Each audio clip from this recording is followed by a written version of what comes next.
زرداری اور نواز شریف اور یہ کیا نام ہے اس کا اسحاق ڈار کے بیچ میں بیٹھ جائے، وہ کیا بتائیں چیف جسٹس ہوگا؟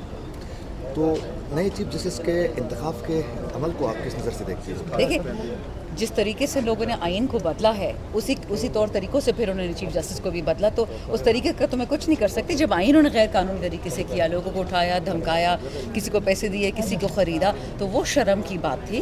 لیکن ہماری ابھی بھی نیک امیدیں ہیں کہ انشاءاللہ پاکستان میں ابھی بھی ایسے لوگ ہیں جن کی کانشنس ہے، جن کا ضمیر زندہ ہے اور وطن کو ہر سیکنڈ بیچتے نہیں ہیں۔ تو پھر پاکستان تحریک انصاف جو ہے نئے چیف جسٹس کے خلاف میرے خیال میں عدالتوں سے رجوع کرنے کے حوالے سے کوئی پلاننگ چل رہی ہے، تو کیا ان چیف جسٹس کے خلاف چلے جائیں گے عدالت میں نہیں اس طریقہ کار کے خلاف؟ نہیں آئی ڈونٹ تھنک سو۔ دیکھیں، طریقہ کار تو انہوں نے جو آئین بدلا ہے اس میں انہوں نے انسکرائب کیا ہے۔ ہم آئین کے خلاف تو جا سکتے ہیں کہ ترامیم غلط ہوئی ہیں، کیونکہ دیکھیں آپ کے آئین میں لکھا ہوا ہے کانسٹیٹیوشن میں کہ جب تک ہاؤس فل نہیں ہوتا، house is not complete, house is not in order, therefore آپ آئینی ترامیم کر ہی نہیں سکتے۔ ہماری پی ٹی آئی کے ریزرو خواتین کدھر ہیں؟ ہمارے جو اقلیتی ہیں دینی، وہ کدھر ہیں؟ جب تک وہ نہیں تھے انہوں نے یہ آئین ترامیم پاس کیسی کی؟ یہ لوگ اپنی طرف سے گند مچانے کی کوشش کر رہے ہیں۔ چیف جسٹس کی تقرری یا جو بندہ بنا ہے اور جو جس طریقے سے آئینی ترامیم کی گئی ہیں اس کو اکٹھا کرنا چاہ رہے ہیں، بٹ یہ غلط ہے۔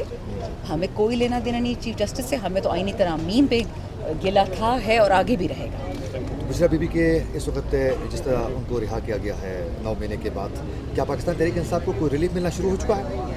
جی بہت ریلیف دے رہے ہیں۔ کل ہمارے ٹی ایم اے کے، پولیس کے اور ریسکیو 1122 کے، اور ساتھ میں ہمارے 2 MPs ہیں، لیاقت خان اور انور زیب خان، ان کو بیل ہونے کے بعد دوبارہ اسلام آباد پولیس ان کو اٹھا کے لے گی۔ تو آپ مجھے بتائیں کتنا ریلیف یہ ہمیں دے رہے ہیں۔ ایک خاتون کو رہا کر دیا، ایک بے گناہ کو، اور 120 بے گناہ کو پکڑ لیا۔ تو گیم کھیلتے ہیں۔ بہت شکریہ کہ کل بشرا بی بی رہا ہوئی ہے، پی ٹی آئی کو کون سا این آر او ملا ہے جب آپ کا دور کون سا پی ٹی آئی کا این آر او ملا ہے، اور پی ٹی آئی اپنی غلطیوں سے کچھ سیکھی ہے؟ کیونکہ پی ٹی آئی دور حکومت میں زرداری صاحب، نواز شریف صاحب، مریم نواز، وہ بھی کئی عرصہ تک جیل میں رہی۔ بسم اللہ الرحمن الرحیم۔ 2 سوال آپ نے پوچھ لیے۔ پی ٹی آئی نے نہ این آر او مانگا ہے، نہ این آر او کسی کو دے گا، انشاءاللہ وقت کی باتیں۔ ہمارا لیڈر بے گناہ جیل میں تھا، اس کی بیوی بے گناہ، اس کی بہنیں بے گناہ۔ ان کو اگر ریلیف مل گیا ہے عدالتوں سے تو اللہ کا شکر ہے کہ پاکستان میں ابھی بھی آپ نے وہ دیکھا نہیں ہوتا کہ وہ جو فلموں میں ہوتا ہے جسٹس از بلائنڈ، وہ پٹی آنکھوں پہ باندھی ہوتی ہے نا، تو یہاں پہ تو پکا یہ ہو گیا کہ جسٹس کی آنکھیں بلائنڈ ہیں۔ اللہ کا شکر ہے ایک نیا چیف جسٹس آ رہے ہیں، اندھیرے ختم ہو رہے ہیں۔ آج قاضی فائز ایسے کا آخری دن ہے پاکستان میں چیف جسٹس کا، بٹ آئی تھنک ان کو اس ملک سے بھی اب چلے جانا چاہیے، کیونکہ اب اگر وہ کہیں نظر آئے تو ان کا بھی جنرل باجوہ والا حال ہوگا، تو بہتر ہے کہ وہ نہ ہی نظر آئیں۔ بشرا بی بی سیاسی سرگرمیوں کا حصہ رہیں گی؟ اس سے پہلے آپ ایک اور سوال پوچھا تھا کہ جو ریلیف مل رہا ہے پی ٹی آئی کو، کوئی ریلیف نہیں ملا۔ کل ہمارے 2 MPs کو ری اریسٹ کر لیے گئے، پشاور میں، اسلام آباد میں لیاقت خان کو اور انور زیب کو، اور ساتھ میں ہمارے ٹی ایم اے، ہمارے ریسکیو 1122 اور ساتھ میں پولیس اہلکاروں کو دوبارہ بیل ملنے کے بعد اریسٹ کر دیا اسلام آباد پولیس نے۔ کوئی ریلیف نہیں دے رہے، یہ 2 نمبری لوگ ہیں۔ انہوں نے بھی 27ویں 28ویں ترمیم مزن فیصل واڈا نے بولا ہے کہ ہم نے اور نکالنی ہے، سنا ہے کہ انہوں نے اور نمبر پورے کرنے، ہمارے MNAs کو اور لوگوں کو مزید اٹھائیں گے، کچھ نہیں پتہ۔ رہی بشرا صاحبہ کی سیاسی سرگرمی، دیکھیں جس طرح خان کی بہنیں جب وہ جیل میں تھے تو باہر آ کے ہمیں ان کا میسج دیتی تھی کسی جلسے کا، کسی بھی چیز کا، تو اسی طرح اگر ان کی بیوی کو بھی خان صاحب نے اجازت دی ہو کہ آپ سیاسی بات کریں تو سر آنکھوں پہ، چاہے وہ بہنیں ہو بیوی، ہمارے لیے تو ایک ہیں۔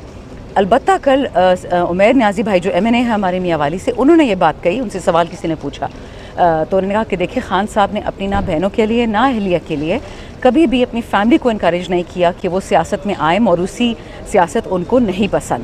اس سے زیادہ مجھے نہیں معلوم۔ اچھا میڈم، آپ پرانی سیاست دان ہیں، کیا سمجھتی ہیں کہ پی ٹی آئی کو اپنی روش تبدیل اب کرنی ہوگی؟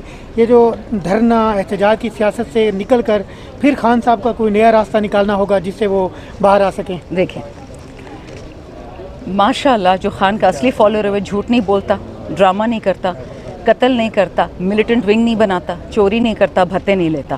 تو اگر پی ٹی آئی نے اپنے راستے بدل لیے تو ہم میں پیپل پارٹی میں MQM اور PMLN میں فرق کیا رہ گیا؟ ہم بھی ان کی طرح چور ڈاکو ہو گئے، قتل والے، جوڈیشل کلنگز والے۔ اللہ ہمیں کبھی ہمارے راستے نہ بدلے، اللہ ہمیں ہمت دے۔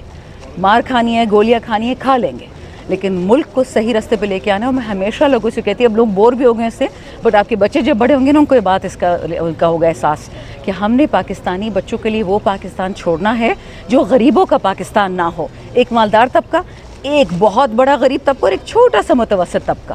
ہمیں سارے وطن کو اپنے پیروں پہ کھڑا کرنا ہوگا، اور وہ تبھی ہوگا جب اس ملک میں انصاف ہوگا سب کے لیے، صرف مالداروں کے لیے نہیں۔ یہ بتائیے گا کہ ایک طرف بشریٰ بی بی جب جیل سے رہا ہوئی ہیں تو جو خبریں گردش کرتی ہیں کہ شوکت خانم ان کو چیک اپ کے لیے لے کے جایا جائے گا، پھر جب ہم بنی گالہ پہنچے تو وہاں سے ایک قافلہ ان کو لے کے کے پی چلا جاتا ہے۔ میڈیکلی کوئی ایشو تھا جس کی وجہ سے شوکت خانم جانا چاہ رہے تھے، اور کے پی جانے کی وجہ کیا ہے؟ جتنا مجھے پتہ ہے جی، ان لوگوں کا جس طرح میں نے آپ کو بتایا، انہوں نے کل دوبارہ ہمارے لوگوں کو اریسٹ کر لیا ہے اسلام آباد سے، ہمارے 2 MPAs کو بھی۔ تو ان کا کیا ہی دین ایمان ہے؟ تو خواتین کو، معذوروں کو، بچوں کو، بچیوں کو، بوڑھوں کو، کسی کو نہیں چھوڑتے۔ اچھا ہے کہ وہ ایک پناہ انہوں نے مل گئی، ایک اچھی جگہ ان کو مل گئی، کیونکہ اب ان کو اگر دوبارہ اٹھا لے پھر خان کو بلیک میل کریں گے، تو بہتر ہے کہ یہ اسی طرح ہوا۔